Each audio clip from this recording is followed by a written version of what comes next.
حافظ عبداللہ صاحب، آپ کی جماعت نے یہ 26ویں عالمی ترمیم کے موقع پر بڑا کلیدی کردار ادا کیا تھا، تو یہ جو اب بات چیت کا عمل، مذاکراتی عمل شروع ہونے لگا ہے، یہ بڑا کنسٹرکٹیو فیز ہے، لیکن اس کی آؤٹ کم جو ہے ابھی تک ہمارے سامنے واضح نہیں ہے۔ کیا اس میں بھی جے یو آئی ایک کوئی سینٹرل رول پلے کرنے کی پوزیشن میں ہوگی یا نہیں ہوگی؟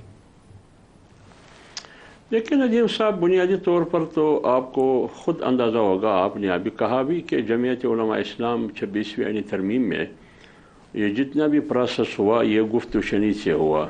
لڑانے دمکانے ایک دوسرے کو نیچا دکھانے کی ماحول میں نہیں ہوا۔ تو لہٰذا جمعیت علماء اسلام سمجھتی یہ ہے کہ اس قسم کی مسائل سیاسی دنیا میں، جمہوری دنیا میں مذاکرات کے ذریعے ایک دوسرے کے موقف سننے کے نتیجے میں ایک نتیجے تک ہم پہنچ سکتے ہیں۔ لیکن جہاں تک جمعیت علماء اسلام کا کردار ہے، دیکھیں جمعیت علماء اسلام نہ پی ٹی آئی میں ہے، نہ پی ٹی آئی جمعیت علماء اسلام میں ہے،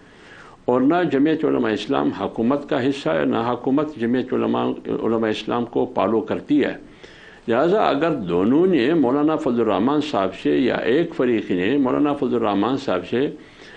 کردار ادا کرنے کا مطالبہ کیا،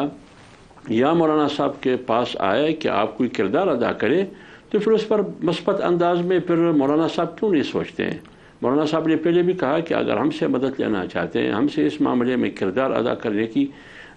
ڈیمانڈ کی جاتی ہے پی ٹی آئی کی طرف سے، یا کوئی تجویز یا کوئی مشاورت لی جاتی ہے، تو جمعیت علماء اسلام اس میں کردار ادا کر سکتی ہے۔ لیکن یہ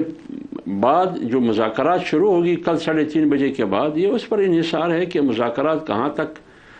فریقین سنجیدہ ہے، مذاکرات میں حکومت کہاں تک سنجیدہ ہے اور پی ٹی آئی، اور کہاں تک ایک بات اور بھی ہے کہ اختیارات کہاں تک ہے، حکومت کے پاس اختیارات ہے یا نہیں 9 مئی کے معاملے میں، 26 نومبر کے معاملے میں،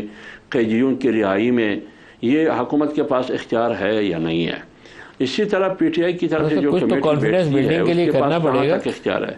اگر دور دور سے بیٹھ کے باتیں کریں گے تو پھر تو آگے کام نہیں چلے گا نا۔ کانفیڈنس بلڈنگ میں کچھ چیزیں تو کر کے دکھانی پڑیں گی نا۔ اچھا زبیر بالکل، وہ اعتماد کا ایک ماحول پیدا کرنا ہوگا، ایک فضا پیدا